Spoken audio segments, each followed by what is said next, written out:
Баршаңызға сәлем достар. Бүгін біз әрмен қарай көрпе тігуді жалғастырамыз. Мен 31-де 31 етіп матовый түрік үйлерін алдым.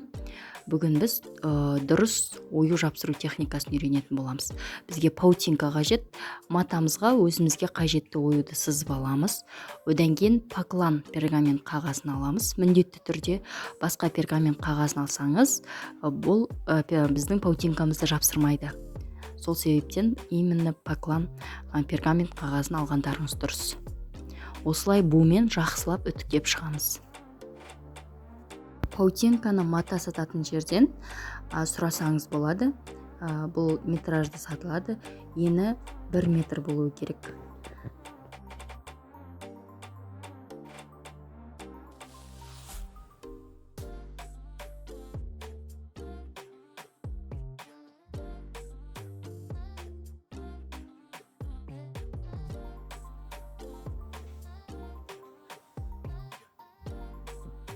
Мінекей паутинкамызды матаға жапсырып алдық. Сәл ыстықтау болады, кішкене суытып алыңыздар. Одан кейін іртік қылмай қиып шығамыз. Оюды жапсыру үшін мынадай айвори цветті таңдап алдым. Дәл 31-де 31 шаршы етіп алдық. Енді бұл жерде мән беретін нәрсе матаның түгіне мән береміз, бағытына. Ою үстіндегі оюдың да астындағы матаның да бағыты бірдей болуы қажет. Сол кезде маталарымыз бірдей құбылады және әдемі көрінетін болады. Осыны естен шығармаңыздар. Басты ескеретін нәрсе осы. Одан кейін маталарымызға оюды орналастырған кезде бұрыш-бұрыштарына мән беріңіздер. Ортасына, дәл ортасында тұруына, бұрыш-бұрыштарына сәйкес келуіне мән беріңіздер.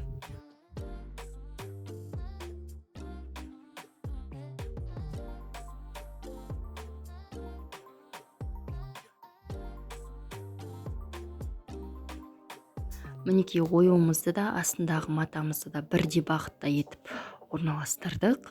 Оюларымыздың бұрыштары ортасына барлығын сәйкестендірдік. Енді бізге марлы немесе жұқа мата қажет болады. Матаны үстіне жайып, жақсылап үтіктеп шығамыз.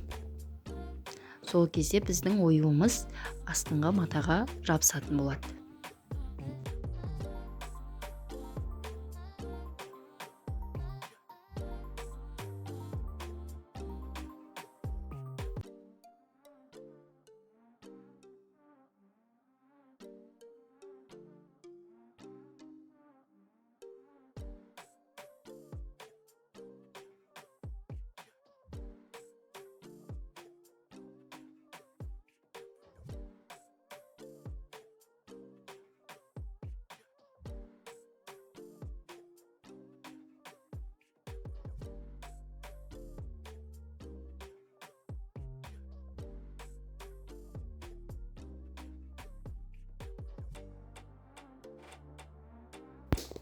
Мінекей оюларымыз дайын болды.